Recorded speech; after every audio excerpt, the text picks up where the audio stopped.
Welcome to the Mark Divine Show. I'm your host, Mark Divine. Super stoked to have you here. Your decision to tune in signifies a shared pursuit of developing as a leader, living in the realm of uncommon. This show isn't just about passive listening, it's about igniting action and sparking transformation. Engaging in each episode can and will inspire tangible and positive change in your life, with your relationships, and in the world at large.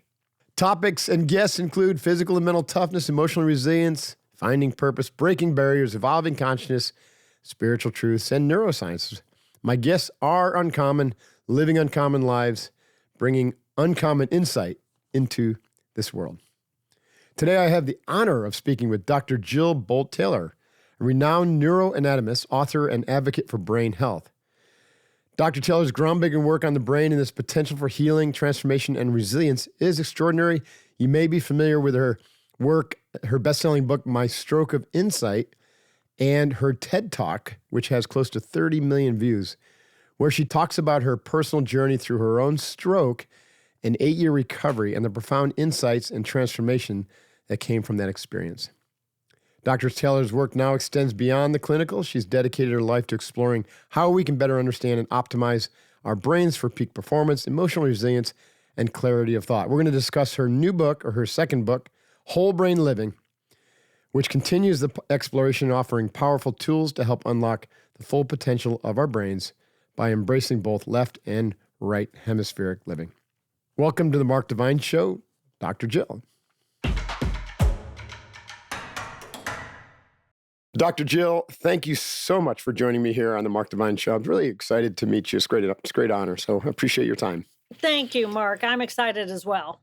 Yeah, and if you're watching on YouTube, just know that we're having a little issues with the internet, so the quality may not be great, but it won't affect our audio. So, Dr. Jill, let's get right into it. I mean, I watched your TED Talk that you it's one of those things you can never kind of leave that behind, right? It's like, just like me being a Navy SEAL, I'm always a Navy SEAL. You've got your TED Talk that had close to 30 million views, and everyone's going to be like, wow.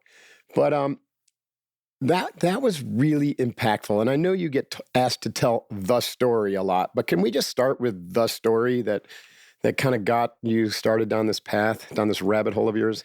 Yeah, it is my rabbit hole. So sure, I became fascinated with how our brain creates our perception of reality as a little girl, because I had a brother whose brain would eventually be diagnosed with schizophrenia. So he was only 18 months older than I. Wow. Yeah, Okay. yeah. So he was only 18 months older than I, and everywhere we went together. Everything we did together. But it was obvious as children that we had completely different perceptions about what just happened. So I just became aware of not something normal or not normal, but different. And so I just became fascinated with body language, with facial language, with just how we communicate with one another, and all that. And so I grew up to study the brain at Harvard Medical School, and then I, at the age of 37, woke up one day and I had a major hemorrhage in the left half of my brain. And in the course of 4 hours, I could not walk, talk, read, write, or recall any of my life. And I became essentially in a vegetative condition. And it took 8 years for me to use what I still had, which was the consciousness of my right hemisphere, to rebuild the circuits of my left brain hemisphere, which includes identification as an individual and a relation of self to the external world. So I just had this profound experience through the eyes of a neuroanatomist. That's fascinating. Okay, so that's a great place to start. First, technical question. What's the difference between a neuroscientist and a neuroanatomist? A neuroanatomist is a specific type of neuroscientist. So a neuroscientist might study the nervous system of a frog.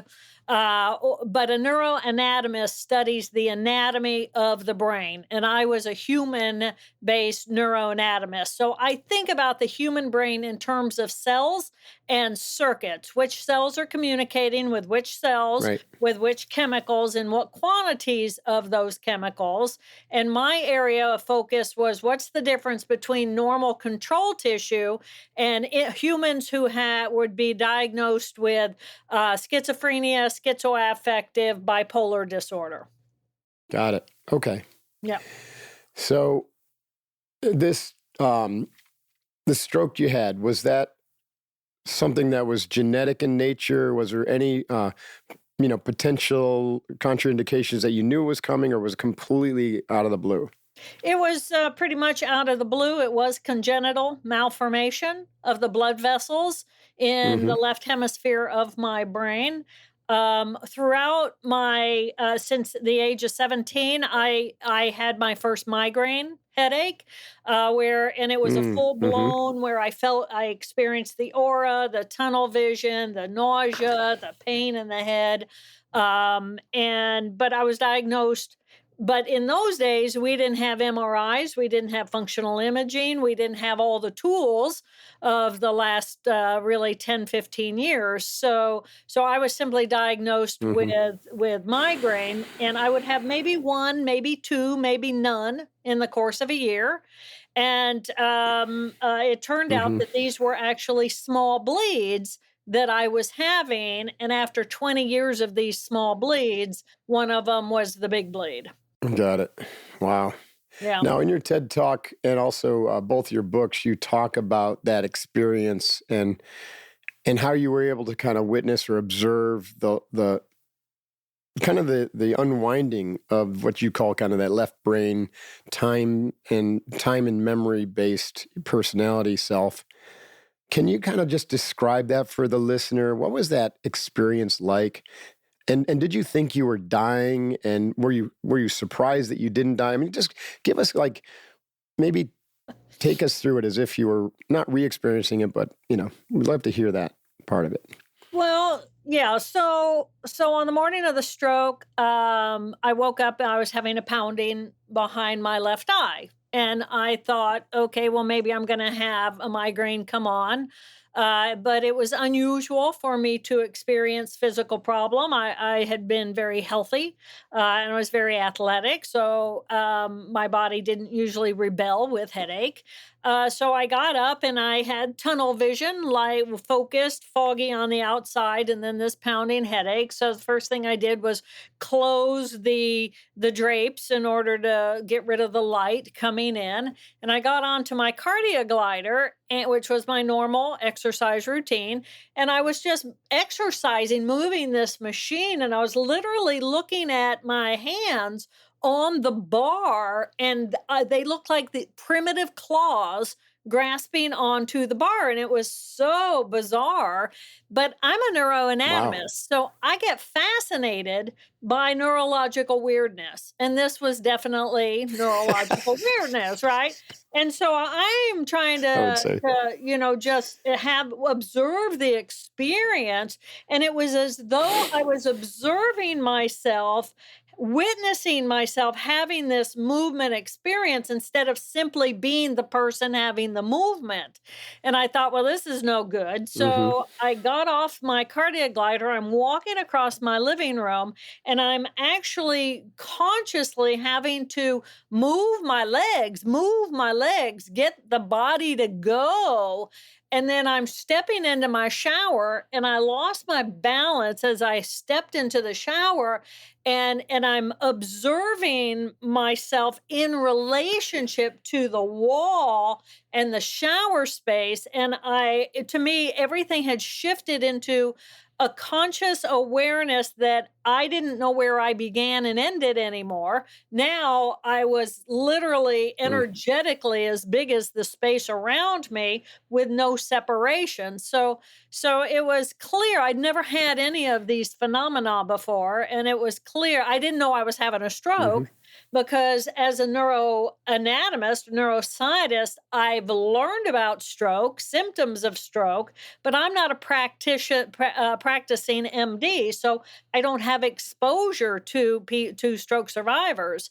So it wasn't until after the shower experience, my right arm went totally paralyzed by my side that I realized, oh my gosh, paralysis. I'm having a stroke.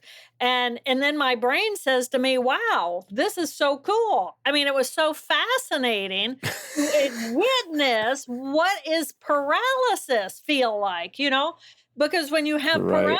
paralysis, literally the limb is as though it's no longer a part of your conscious moving body. It's this weight that just thumps you. I mean, it's all really through the eyes of a scientist. It was fascinating. And then it took, it was a 4-hour process from awakening until me actually getting help and arriving at a hospital. And I was still conscious, Wow. becoming unconscious in the ambulance right as I was arriving at Mass General Hospital. And then when I awoke, after getting into the emergency room, I was no longer capable of attending to the external world at all. I was completely in my right brain. The left hemisphere had done what it needed to do in order to rescue me, and now it was like, no, that was gone, and I was could not walk, talk, read, write, recall any of my life. I was a complete infant in a woman's body. That's amazing. It was very exciting through the Wow. eyes of a I, scientist. It was very exciting. yeah. Yeah. Well, because the left fear-based, kind of motivations were completely shut down. You didn't experience existential fear, it sounds like, right? You were Yeah, in like a state of samadhi almost or bliss, but without the capacity to really make sense of it, yeah, yeah. right? Yeah, and Wow. I would waffle into the peaceful euphoria of the present moment in the right Right. hemisphere consciousness where it was beautiful. I mean, I was just at total peace. And then my left hemisphere would come back online and tend to detail. I got to rescue myself. I got to rescue myself. So I was bouncing in and out, waffling between these two types of consciousness until I arrive at the hospital. And then the left hemisphere, it did its duty and it went offline. And with it went me, the individual. Jill Bolte Taylor, that Jill Bolte Taylor, Right. she died that day.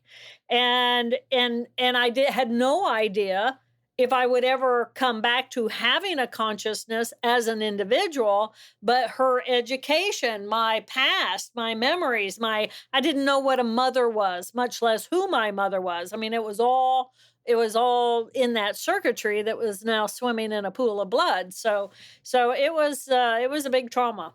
Wow. I definitely want to get into the weeds, but I mentioned a little bit about my background, in our introductions, and it seems to me that there's a lot of similarities to, the Enlightenment experience, which is accompanied by the death of the ego and the expansion into kind of a non-personal universality. Of course, the meditation, the enlightened individual doesn't often survive that experience. Mhm. Yeah. Dr. David Hawkins talks about this in his book, that less than half survive the experience and less than 15 or 20% will actually come back into the world to reintegrate that kind of left hemispheric personality persona so that they can teach. Mhm. And it sounds like that's sort of what happened to you, but you had a blunt force trauma kind of approach to that Right. enlightenment experience, Right. which is Yeah. which is not recommended for most, right? But also the other thing that, right, um, it got me thinking, because meditators and spiritual practitioners, spend a lifetime, if not lifetimes, Yeah. trying to get to that or to activate that awakening experience. And it sounds to me like all that's standing in the way is the ego or is that left brain, right? And so Yeah. the work really is to kill the ego or tame the ego or to get out of that Yeah. linear left brain Right. cause and effect, memory-based thinker and into that contextual awareness Right. as a permanent condition. Yeah. And so there's another idea that we are already that, but it's the ego that blocks us from that knowingness, right? Yeah. And all that goes with it. Because, the ego is a constellation of abilities.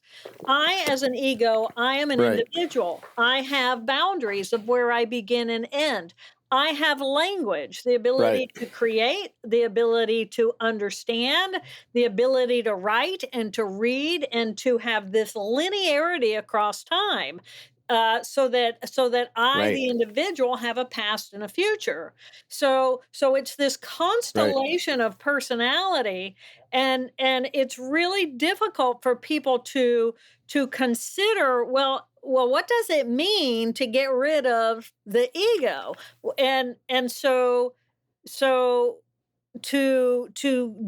step away from linearity, to step away from, there's this part of our brain that says, but I am an individual and it feels like death for me to let go of me. What do you mean I have to put me aside?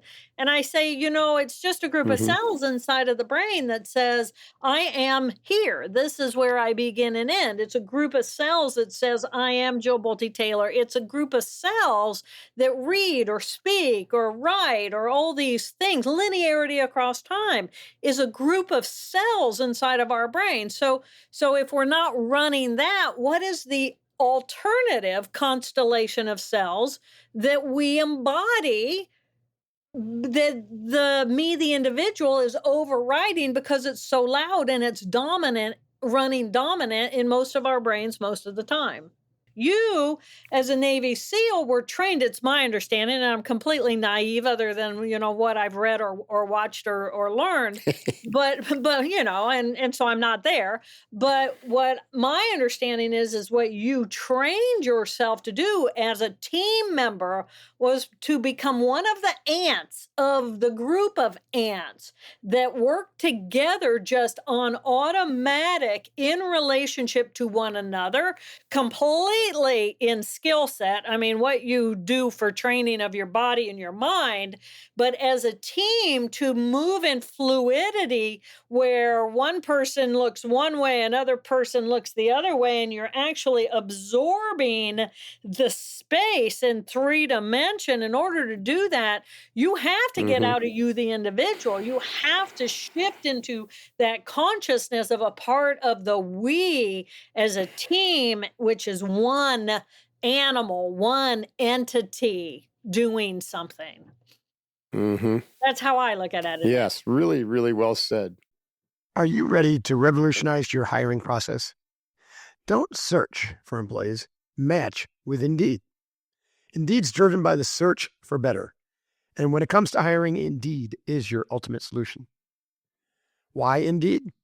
Well, Indeed's the premier matching and hiring platform, boasting over 350 million global monthly visitors. Their advanced matching engine helps you find top quality candidates fast, eliminating the need for tedious searching. Streamline your hiring process with Indeed. Say goodbye to busy work. Indeed offers seamless scheduling, screening, and messaging features, allowing you to connect with candidates faster than ever before. An impressive 93% of employers agree that Indeed delivers the highest quality matches compared to other job sites. You've got over 140 million qualifications and preferences analyzed daily, with a matching engine that continuously learns and improves, tailoring results to your specific needs. So join the ranks of more than 3.5 million businesses worldwide that trust Indeed to hire greater talent quickly.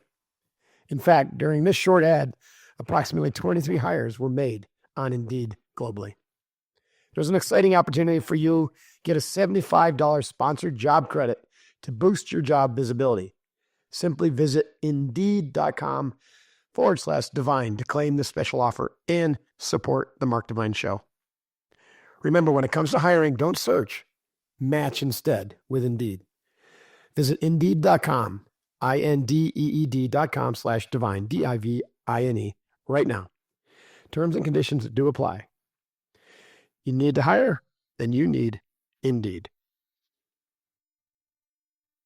No, I think you're absolutely right. When you're operating at a team in a high risk environment like that, like the SEALs, you really have to move quickly from me to we. In fact, the training is all designed to ferret out anybody who can't, Right. set their ego aside and submit themselves to the totality of the group and the mission. And that's why not many people make it through.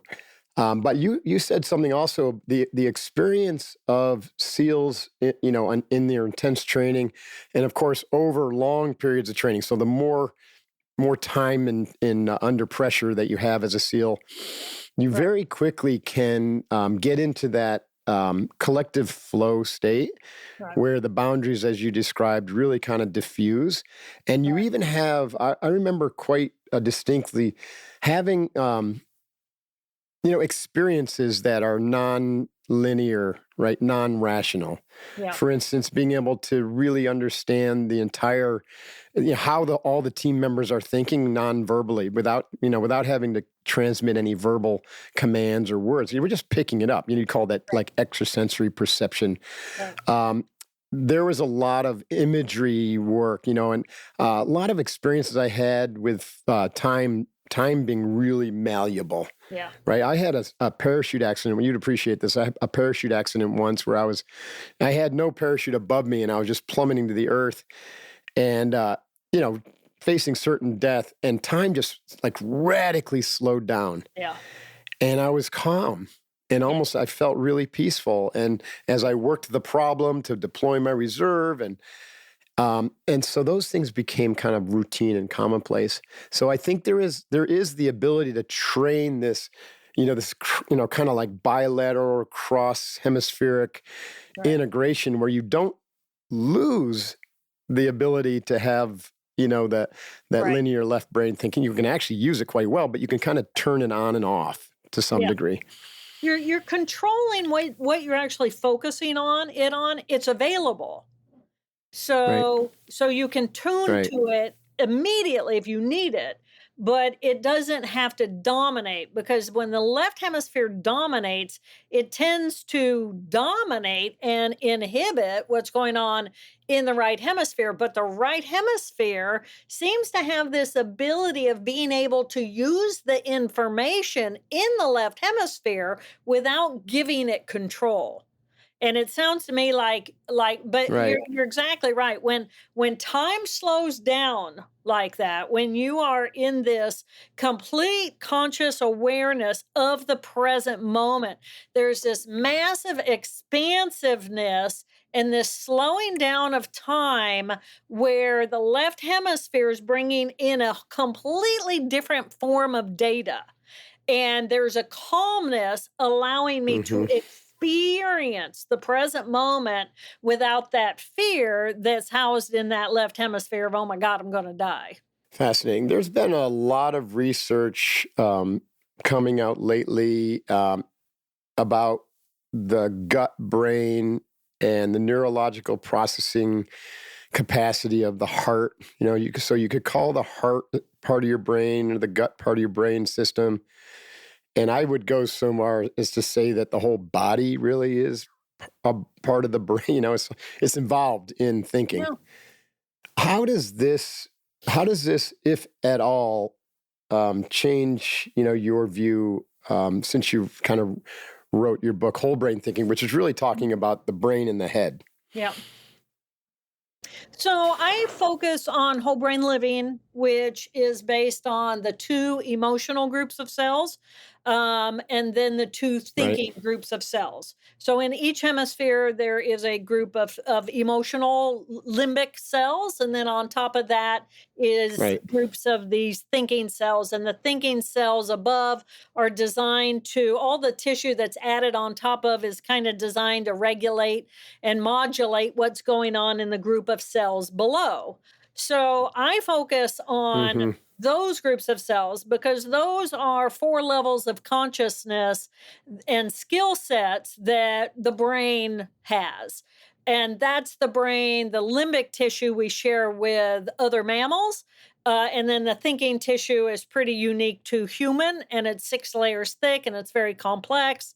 And we as humans have very complex form of information processing.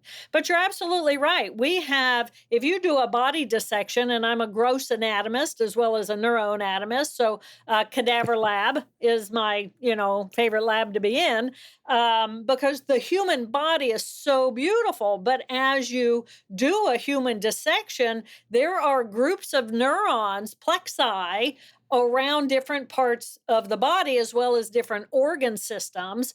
And then we have very specific Mm-hmm. regulation between what's going on in the brainstem to the heart. Now, the heart has its own Mm-hmm. electrical system, but the brainstem system can regulate and modulate what's going on. It can increase the heart rate. It can change the amplitude of what the heart is doing. So it's involved, but you can, chop that off and the heart may still be beating and cut it out of the body, and it's still beating because it has its own electrical input.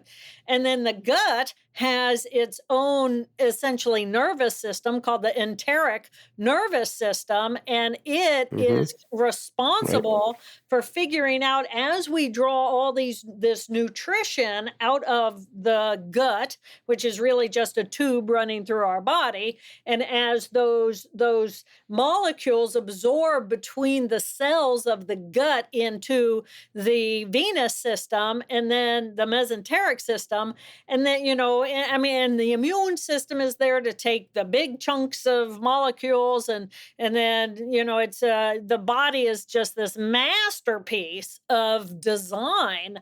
So the body has this somatic consciousness of these cells, because the level of Mm-hmm. differentiation and communication between our organ systems is as one organism, and it has to do that somehow. These cells have to be communicating with one another, and they do that through these other systems, the immune system, the nervous system as well, those different neuronal groups. So, when I consider what we are as biological creatures, my awe and wonder is off the charts of beauty, because Yes. wow, what a masterpiece we are, It's simply incredible. because we exist.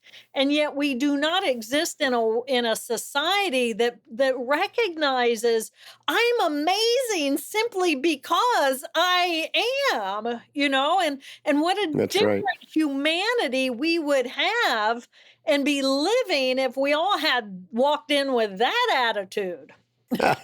Well, God bless you. You just gave me a terrific mantra. I am amazing simply because I am. Now, Simply if because everyone could just I am. repeat that mantra 1,000 times a day, it would transform them, right? I Absolutely. It love it. really it really would. Yeah. Yeah. So here's what I'm thinking right now, because being a deeply somatic and body conscious individual, as a Navy SEAL, as a yogi, as someone who trains every single day, I experience emotions in my body.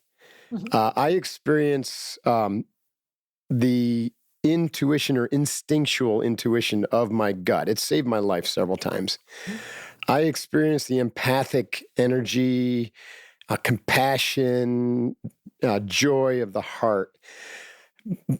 But I don't think I would understand it without the limbic emotional areas of the head brain that is the interpretive agent, I guess, right? So the ability to be aware of those emotions and to make sense of them is found in those two characters, the emotional characters of the left and right hemisphere, related to the limbic emotional part of the brain, which then get contextualized by the thinking part, the character 1 and the character 4, I think you said. Yeah. Does that ring true to you? I don't Yeah. know. This is stuff that probably won't be solved for a long time, but Yeah. because Well, I was first actually, thinking, well, I don't think emotions are just in the head, right. right? But No. they're throughout the body, but they're interpreted in the head. Well, and it's not just of the body. When you consider the emotional system of the human, we have information coming in from the external world, and the right hemisphere is Right. looking at that through the ends of the big picture. And the left hemisphere is Yeah. looking at that in terms of me, the individual. So I'd say the Right. greatest difference between the two hemispheres is in the right hemisphere, I don't exist there. I, me, the individual. I'm simply in the present moment, as big as a big ball of energy, experiencing the energy around me. So your intuition is going to be a part of that right hemisphere experience. And it's going to be the experiential part of what you're feeling inside of your gut, inside of your Mm-hmm. body, inside of your heart, because you're listening, you're paying attention. But in order to listen and pay attention to that, you have to be open to it. And the left Right. hemisphere isn't really thinking about that. The left hemisphere is thinking about, how do I take me, the individual, and relate me to all the information coming in through linearity, through the filter of me, the individual. So Right. when I'm in my heart, there is, and I'm sure you can relate to this, there is nothing like being in surrounded by people who are either in prayer or in mantra or in some form of intuitive, well, flow. I mean, that's got to be what you experience when you Mm-hmm. train yourself to do what you do as a Navy SEAL. You are, Mm-hmm. and just, and it's rare. You're absolutely right. It's rare the person who can step into that consciousness fluidity by choice and be that or be the other. But these two Right. hemispheres are inhibiting one another. So when one's being dominant, it may value and utilize information from the other hemisphere, but somebody's the boss.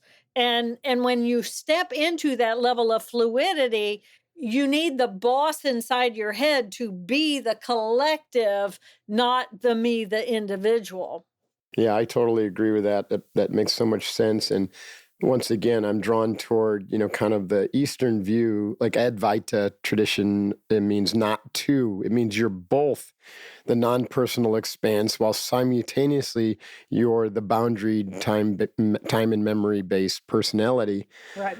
And just recognizing that, acknowledging that, and being open to that possibility can be Right. transformative. And then, of course, the practices that open up the aperture to allow more of that through, which is this another way of saying is like clearing the mirror of the mind, right? Which is the Zen approach, taming the ego, which is like the Navy SEAL approach. All of that allows more of that kind of universality, that non-personal boundarylessness to be experienced, which we experience and we call it flow, right? Or we call it some mystical experience.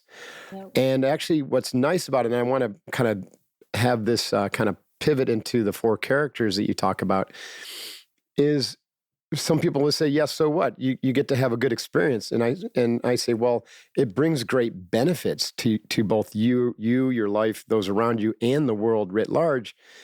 Because when you get into that right brain, kind of holistic universality thinking or experiencing, it literally opens your heart. And so you're experiencing compassion.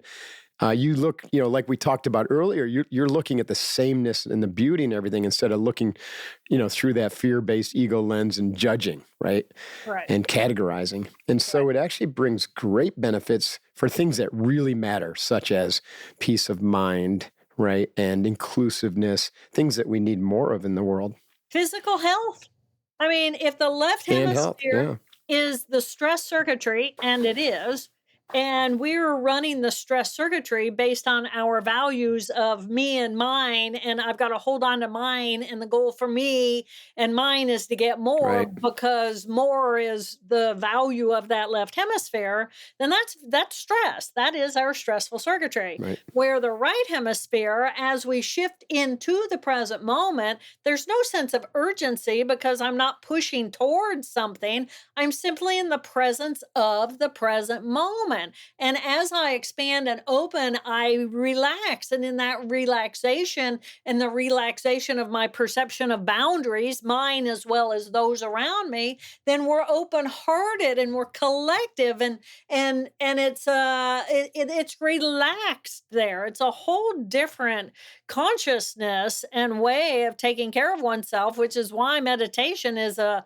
multi-billion-dollar industry in our society. It's like people are desperate to figure out, well, how do I get out of that? How do I pause myself, if only for half an hour in a day, in order to be able to reap the reward and benefits of what it means to get out of that stress circuitry and bring the Mm-hmm. pause. Because, as biological creatures, we are not robots. You don't plug us in and we run until we run out of energy and then we go get a new hard drive, right? We are biological creatures. And as biology, cells, they eat, they create waste, and we need to go to sleep so that we can push the pause button on new input coming into the system so that all the waste can get flushed away, cleaned out, so that we can wake up fresh the next morning, ready to bring in tons of new data again and be crisp in the Mm-hmm. brain. So as I think about you as a Navy SEAL, I mean, it's my understanding you have trained yourself to go through days of lack of need for sleep. But in order to Mm-hmm. do that, the relationship that you have to have with your cells, it's got to be some form of agreement that I'm willing, Mm-hmm. I can put myself in perhaps a meditative state, and Mm-hmm. where the system can flow, but my eyeballs are still Mm-hmm. open, bringing in data Mm-hmm. in the event that I need to save my life or work with my team. Mm-hmm. Yeah, that's really a good point, and I'm glad you brought that up because, for instance, with Hell Week, and most people are familiar with the Navy SEALs Hell Week. It's 6 days nonstop training around the clock. Um, my experience, and most people quit and don't make it right in a typical class. Like I started with 185 in my class, really hardcore men. You would think they could all make it when you look at them standing there Yeah. on day one. And at the end of Hell Week, I think we had maybe 40 of us left. Um, and because I think this is largely because I had a meditative practice for 4 years before I went to the SEALs, which Mhm. included the arousal control techniques of deep diaphragmatic nostril breathing through my martial arts, and Mhm. and this ability to like really open up into this way you're talking about, to be really immersed in my environment. I Mhm. found myself actually getting stronger as the Mhm. week wore on Mhm. without sleep, right? So I was getting more alert, more so the body was really adapting kind of this new normal. Now, of Right. course, I couldn't do it forever. Eventually, I Yeah. need to just lay down and sleep for 24 hours. Yeah. But it just shows you how incredibly adaptive Yeah. and powerful the human being is. Back to that idea of like, this is an extraordinary body mind. Oh, amazing. And we are just barely tapping into the potential. And a lot of the potential to be a mind comes from this right hemispheric kind of non-dual experience of totality, because you're tapping into source energy right there. Right. And you can draw that into your body, into your Right. health, into your life, into your relationships. Yeah. Let's talk about That was I really love beautiful. your Let me four. let me just say that. Oh, That was really beautiful thank you. what you just shared, Oh, because yeah, I bow to your ability to do that. I mean, but it's true. You if you push the body so far, and then it moves into its own overdrive of ability, because you have right, demanded it of it, and you have given it what it needs in order to be able to do that. And how few of us right. have that capacity to, on that brink of necessity, to be able to surge forward with the next level of energetic push where we would be fading. So yeah, that was really beautiful. Yeah, no, thank you. And we could continue down that strand, but I don't want to take too much time there. But I will say is it's trainable. I mean, this is like Mhm. my mission. Like I love your mission. The experiences you had. Like Like you were a scientist who became a teacher because of a real pivotal moment in your life. Mhm. And it's really important, the work that you're doing. And I feel like I had some pivotal moments that like made it urgent for me to make sure that I was fulfilling my calling, my dharma, Yeah. and that's to teach this stuff because especially coming from the Eastern traditions of the yogis and the martial art, I've seen the raw potential that human beings have that most in the West would think are just fantasy. You know what I Right. mean? Yeah. I've seen that in terms of longevity. I've seen it in terms of the capacity to do extraordinary things with your body. And, we proved it ourselves in the SEALs. So I want people to understand that they can train themselves. Mhm. They can learn how to do this and greatly enrich their lives and enrich the world. The world is kind Mhm. of messed up, if you hadn't noticed, because we've been all stuck and trained in this Western linear Mhm. me, grab your stuff and who cares about your neighbor mindset. And it can't go on forever, obviously. I think the other piece of that is as a society, we have really become unfocused. And, Mm-hmm. I look at the world, I just look back on what has technology and what has TV and what is our culture that encourages us to sit and be just mindless and Mm-hmm. that Mm-hmm. is that has bred more behavior of that sort. And I'm not Mm-hmm. criticizing it. I mean, in so many ways it's been a fascinating, beautiful, way for people to have experience. But at the same time, in order to live, for me, and I'll take the leap, in order for me to live a life of meaning and purpose is freedom. It's personal freedom for me Mm-hmm. because there's Mm-hmm. meaning in my life. I get up in the morning Mm-hmm. and I'm very focused on what I do and what I don't do. And my world in many ways is very small and yet very deep, as opposed to very broad and very superficial. So I take Mm-hmm. complete responsibility for every thought that I allow to penetrate my brain and to set up real estate in there. And because of that, right? Because of that, I hold myself in a space of peace that is Mm-hmm. regardless of my circumstance. And for me, that's kind of what I'm Mm-hmm. trying to do with whole brain living, is to try to help other people, especially during, we're in a new shift of political world. And it's not just going to Mm-hmm. influence the US, it's going to influence the world. And as we're shifting, I can't control that, but I can control this. And if I can Right. use my information and my teaching to help other people also find their own peace of heart and mind, then at least whatever we're going through with peace in our hearts. And Mm-hmm. that's a whole different animal than living in the For fear sure. of my left brain. Exactly. The worst thing is to collapse into more fear. Right. In a perfect world, we'd all get enough nutrients we need for high level performance from our food alone. But this isn't a perfect world. Far from it. Truth is, everyone, even me, could use some help in continuing to find a new personal best day after day. For me, that step has been nailing the basics. So I start the momentous 3: protein, creatine, and omega-3 every morning. These are the 3 nutrients that experts show as foundational for long-term health.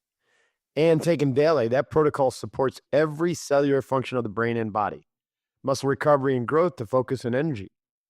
That momentous 3 is the easiest way to drive the biggest impact on your health and lifespan. Momentous takes it a step further, though. As a supplement company, they're determined to bring trust and transparency back into a space that lacks both. All of their formulas are designed with human performance experts and are NSF and Informed Spurt certified for use by professional and collegiate athletes. That means sourcing ingredients for quality, not what's cheapest. And what's on the label is exactly what's inside the bottles. Momentous is driven by what they call the Momentous Standard, and it's synonymous with the industry's gold standard in quality and efficacy. So if you're interested in making a true investment in your health, why not join the best in human performance and be part of the change in raising the bar on supplementation? Go to livemomentous.com. Use the code DIVINE, DIVINE, for 20% off that new routine today. Again, livemomentous.com, livemomentous.com. Use the code DIVINE. Thanks, Momentous, for sponsoring the Mark Divine Show. We've got to kind of like coming toward the end here, but I wanted to like have a practical discussion kind of takeaway for the listener as succinctly as you can do it, because I know you address the four characters in the brain huddle, across like 6 chapters in your book. So it's not a simple conversation, but if you could like just kind of like introduce the four characters of the brain, left, right, north, south, left, right, yeah. And then talk about how the brain huddle works and how we can kind of find that whole mind, whole brain thinking. Certainly. So if we consider us as human beings, as we have the reptilian brain of the brainstem, and then we add tissue on top, and that's going to be the difference between a reptile and a mammal is the limbic emotional tissue. And the difference between those two emotional groups of cells is that one of those in the right hemisphere, it's right here, right now, processing reality. I mean, to me, right here, right now, that makes sense to me because it's the present moment. But there's this magnificent group of cells in the left limbic tissue that miraculously steps out of the consciousness of the present moment and steps into our past experiences and says, is there anything going on in the present moment that's coming in from my past experience that gives me a reason to say, no, that's a danger, that's a threat, push it away? I mean, just think about that. To me, the mere concept that we humans are capable of having a past and a present and a future. I mean, it's like, are you serious? We're biological creatures. You can tell I think we're a wonder. But anyway, so we have these two emotional groups of cells. The left hemisphere, give me a reason to push away and say no. So, and these are both two parts of our autonomic nervous system. So in each of the emotional system is an amygdala. So we have 2 amygdala, 2 hippocampi, 2 cingulate gyri. I did not know that. Fascinating. Yeah, I know. Doesn't that change everything? It changes everything. Yeah, I did not know that. I thought we had just one. That's interesting. I know. I know. And then nothing makes sense if I'm just having confused emotions. But if I'm having 2 different sets of emotion and I can look at them and understand them and differentiate between them, then it's like, oh, I can gain the power to choose which one of those I want to be in based on, do I want to be in the present moment or do I want to move into my linearity across time? So we have these 2 emotional groups of cells. And then on top of that, as humans, we have these 2 thinking groups of cells. So in the left hemisphere, I call the left thinking, which is our rational brain. It's our alpha personality. It defines me, the individual. It defines what is right, what is wrong, what is good, what is bad. It measures everything on a hierarchy. It always wants more. It wants to be the boss. It likes to control people, places, and things. It categorizes and organizes. And it keeps our drawers clean and our desktops empty, right? I mean, it creates order in our life. And so it's about relating me to the external world, and the standard is the social norm. So that's what I call character 1, left thinking. Character 2 is the emotion of that left hemisphere, which is that group of cells that has that amygdala that says, have I seen this before in my past? Give me a reason to push it away and call it a danger or a threat. So all of our past trauma, individual trauma, my little Jill trauma from my history, that's all in there. It's all of my addiction tissue in a group of cells called the cingulate, insular cortex. So my addiction and Mm, my past trauma and my past emotions and my rage and my sadness and my guilt and my shame and my revenge and my holding a grudge, all of that is in there. My blaming others for my emotional pain, mhm, that's all in that little character too. And then character three is the emotion of the right here, right now, present moment, right hemisphere, and it's experiential. What does it feel like? What, like you mentioned, what does it feel like in my gut? Every time I'm with this certain person, my gut is telling me something. Is that a good thing or a bad thing? My heart rate is increasing. Is that a good thing or a bad thing? How does it feel to be in the presence of this person? How does it feel when I dive into water and I feel the pressure of the water against my body or the temperature of the water or even wetness? My experience of wet is in that what I call mhm, character three, the right emotional tissue.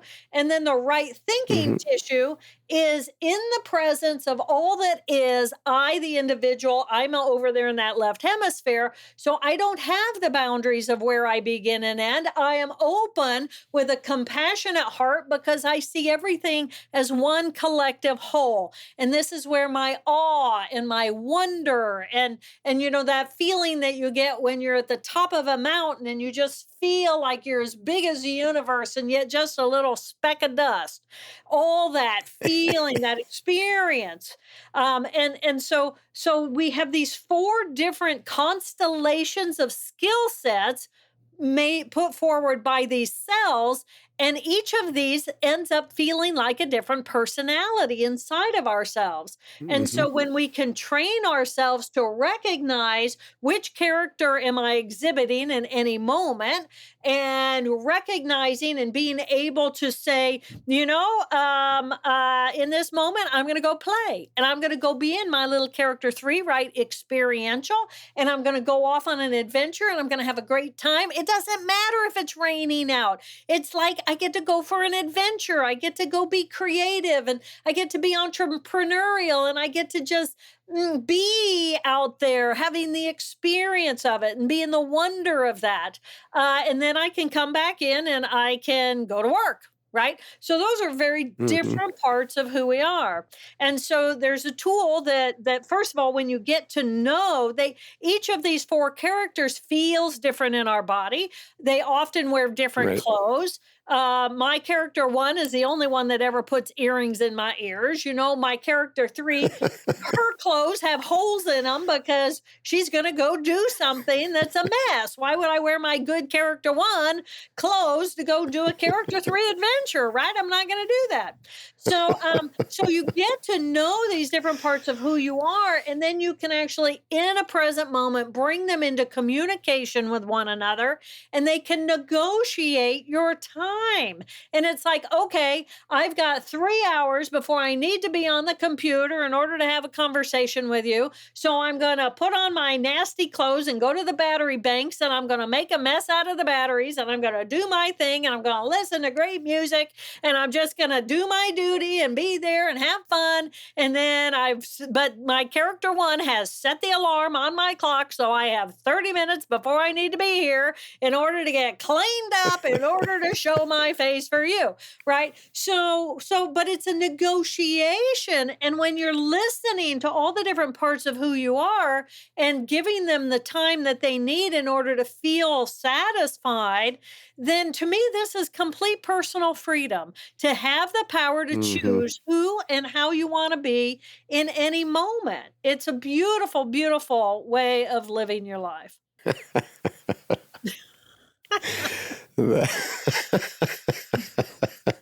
I don't have any words, just pure awe. That was just terrific. Thank you so much for that.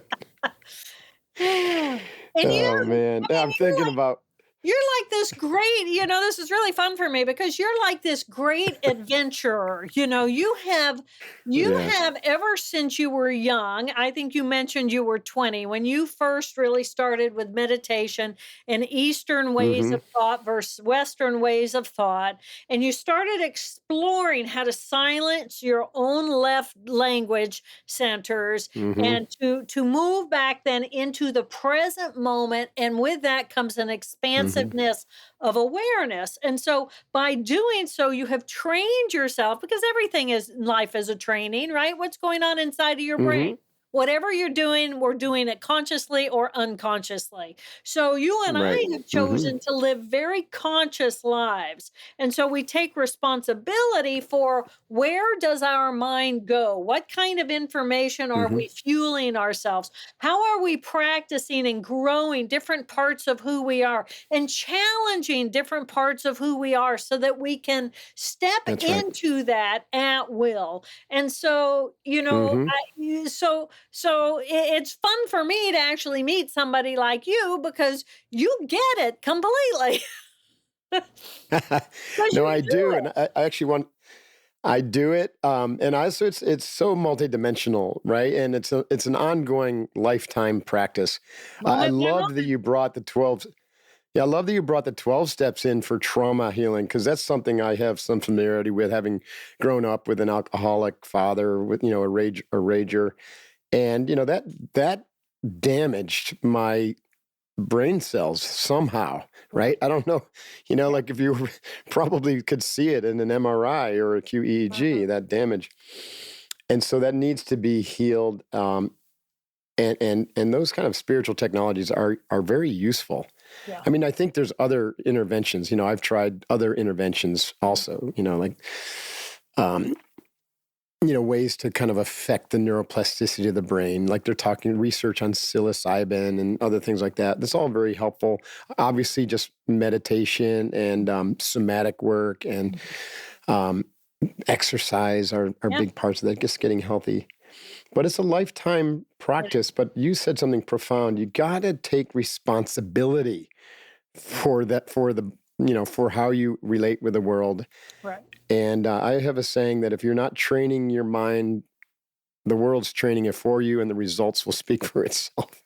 You know, Right. it's absolutely perfect. That is exactly what's happening because we're making Mm-hmm. circuits and we're either taking Mm-hmm. responsibility and creating them consciously. And is it easy? Well, you can train yourself to make it a patterned response to information coming Mm-hmm. in. So, in the beginning, a practice is never easy, right?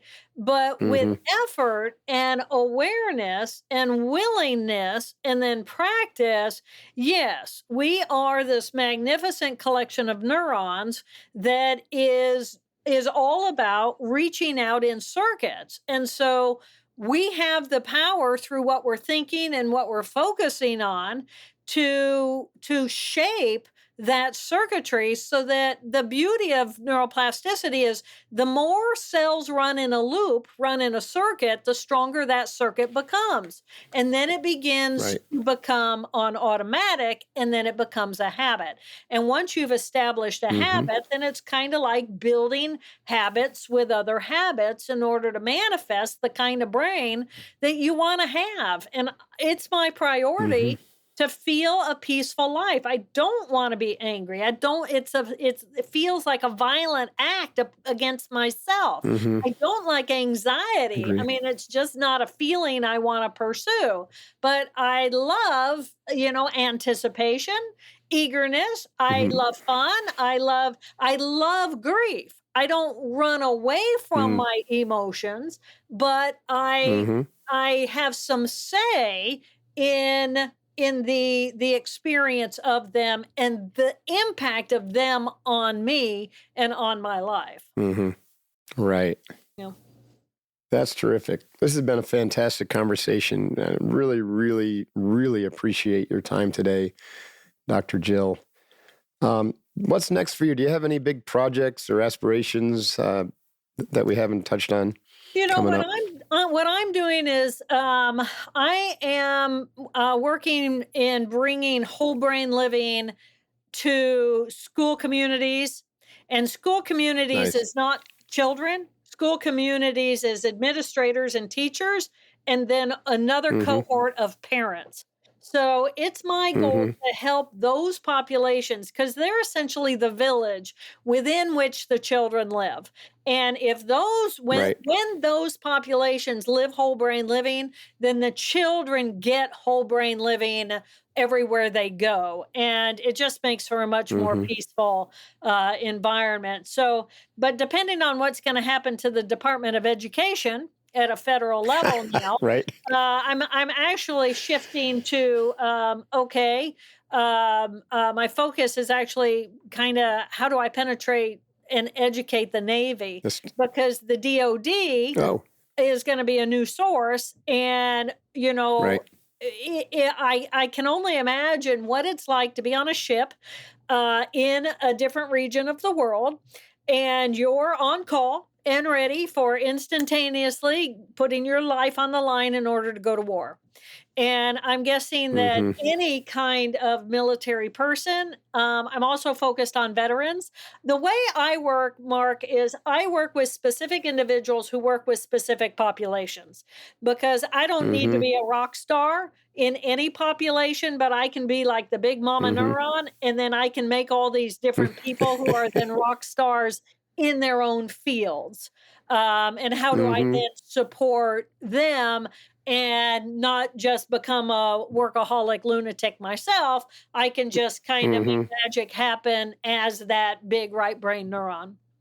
Yeah. That's terrific. And someone listening is like, oh my gosh, I've got to reach out and connect Yeah. with, Dr. Jill. How would they do that? I'm easy to find and I'm very user friendly. Dr. Jill, doctor as in DRJILL, Dr. Jill at drjilltaylor.com is my email. And I Okay. am more than happy to work with anybody who is really interested in helping their own mental health. When you stop and you think that there's four of me inside of me, that means in every relationship I have, there's eight of us. And if there's eight There's of 8 us, people. That's no complicated. no wonder relationships are so hard, right?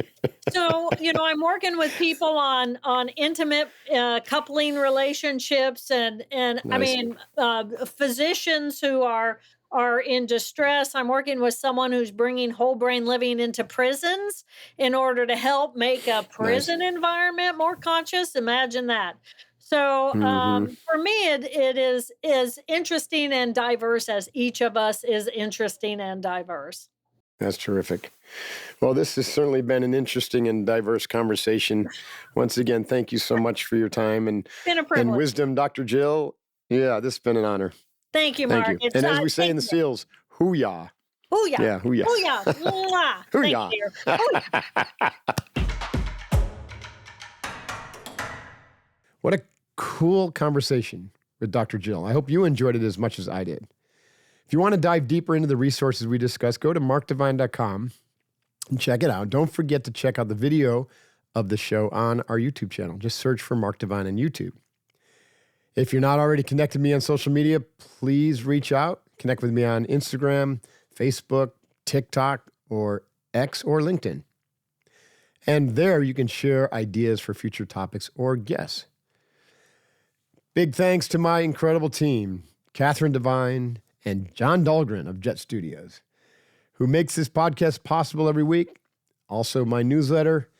If you're not subscribed to my newsletter, Divine Inspiration, go to markdivine.com to subscribe. And if you haven't heard or experienced my incredible performance supplements, check them out at sealfitsupplements.com or search for them on Amazon. It's also very helpful if you take a moment to rate and review the show.